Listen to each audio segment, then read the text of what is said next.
उसे एक अनजान नंबर से फोन आया। अभिनव ने फोन उठाया। हेलो, कौन? टाइगर, अकरम।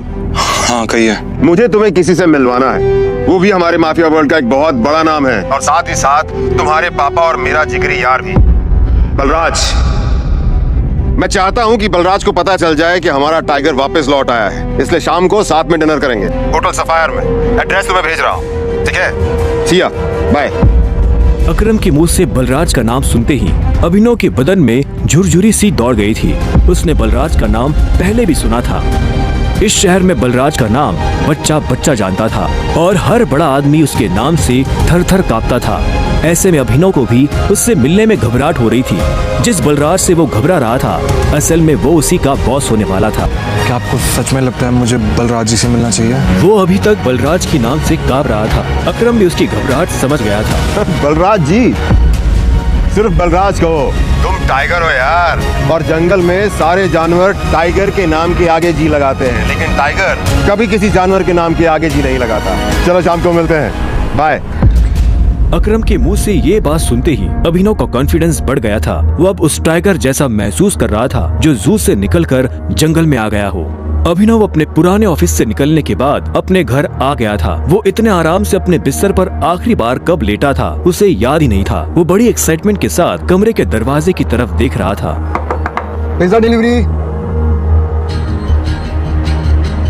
सर, ऑर्डर सिर्फ 500 का था, आपने मुझे 1000 क्यों दिए? तुम डिलीवरी वाले बहुत मेहनत करते हो दोस्त, ये 500 रुपए तुम्हारी टिप। Thank you sir. इधर अभिनव उस पिज्जा बॉक्स को ध्यान से देख रहा था। उसे याद नहीं आ रहा था कि उसने आखिरी बार पिज्जा कब खाया था।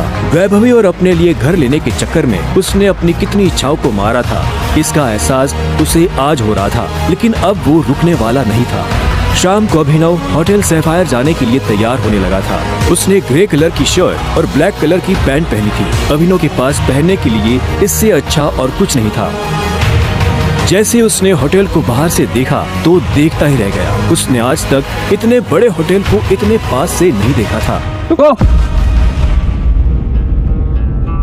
अंदर का जा रहा है? अंदर ही जा रहा हूँ, क्या दिक्कत है? अंदर जाना है तुझे? तुझे क्या लगता है कि मैं तुझे अंदर जाने दूंगा? क्यों नहीं जा सकता मैं अंदर? अभिनव समझ गया था कि चीफ सिक्योरिटी ऑफिसर उसके कपड़े देखकर उसे जज कर रहा था। सुन, मैं तेरे जैसे लोगों को बहुत अच्छे से जानता हूँ। फालतू का तमाशा मत कर, निकल यहाँ से। कैसे जानता है तू मुझे? रिश्तेदार है मेरा। जब मैं अंदर जाने के लिए आया हूँ तो वापस क्यों जाऊंगा? ये होटल क्या तेरे बाप की है? बोलना। ये सुनते ही अभिनव का माथा गर्म हो गया, लेकिन उसने गुस्से में कुछ नहीं किया। वो शांत रहा ताकि लोगों का ध्यान उसकी तरफ ना जाए। अभिनव 2 कदम पीछे हटा और उसने फोन निकालकर अकरम को फोन मिला दिया। हाँ टाइगर, कहाँ पहुँचे? मैं ये होटल की एंट्री पे हूँ अकरम। हमारा टेबल नंबर क्या है? Table number? अरे मैं इस होटल का मालिक हूँ, मुझे टेबल बुक करने की जरूरत नहीं है। तुम अंदर जाओ, आराम से बैठो, बस मैं पहुँचने ही वाला हूँ। मैं अंदर नहीं जा पा रहा हूँ। यहाँ पे कोई ये सिक्योरिटी वाला खड़ा है, वो कह रहा है कि मेरे जैसे इंसानों को अंदर नहीं जाने देता है। उन्हें ये कहा, तुम एक काम करो, बस 10 मिनट में मैं पहुँचने वाला, तुम वेट करो, ठीक है? और ये इस ऑफिसर की वजह से मैं तुमसे माफी मांगता हूँ। ठीक, नहीं कोई बात नहीं। क्यों? बहुत हीरो बन रहा था ना? मैंने कहा था मैं तुझे अंदर जाने नहीं दूंगा।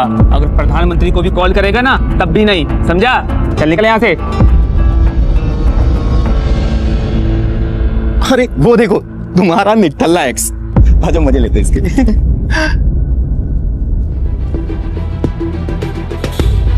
इसलिए मैंने अपना बॉयफ्रेंड कभी माना ही नहीं। वैसे भी मैं अपनी से छोटे लोगों से बात नहीं करती, मुंह नहीं लगती, उन्हें बॉयफ्रेंड क्या बनाऊं? तुम छोटे आदमी के मुंह नहीं लगती होगी, लेकिन ये छोटा आदमी तुम्हें एक सलाह देना चाहता है। इंसान की पहचान उसकी जुबान से होती है। जुबान संभाल के बात करो, वरना किसी दिन यही जुबान तुम्हारी जान ले लेगी।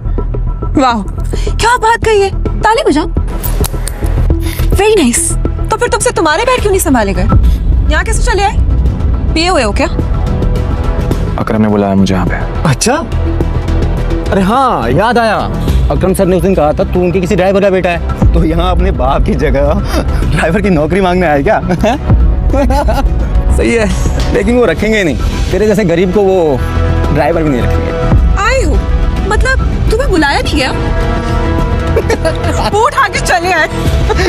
भिखारी गई है। आया नहीं हूँ, बुलाया मुझे, अकरम ने बुलाया है। मुझे पता ही था ये कोई पागल है। तभी वहाँ एक काले रंग की चमचमाती हुई महंगी सी गाड़ी आकर खड़ी हो गई। सभी पलटकर गाड़ी को देख रहे थे। अकरम गाड़ी से बाहर निकला और उसके साथ एक और आदमी था।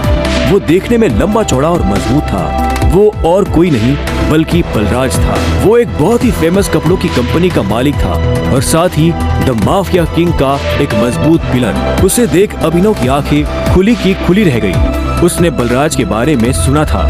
आपको सच में लगता है मुझे बलराज जी से मिलना चाहिए? उसे तस्वीरों में देखा था, लेकिन तस्वीरों में देखने और सामने से देखने में जमीन आसमान का अंतर नजर आ रहा था। उसके मन में यह सवाल उठ रहा था कि आखिर बलराज उससे क्यों मिलना चाहता था।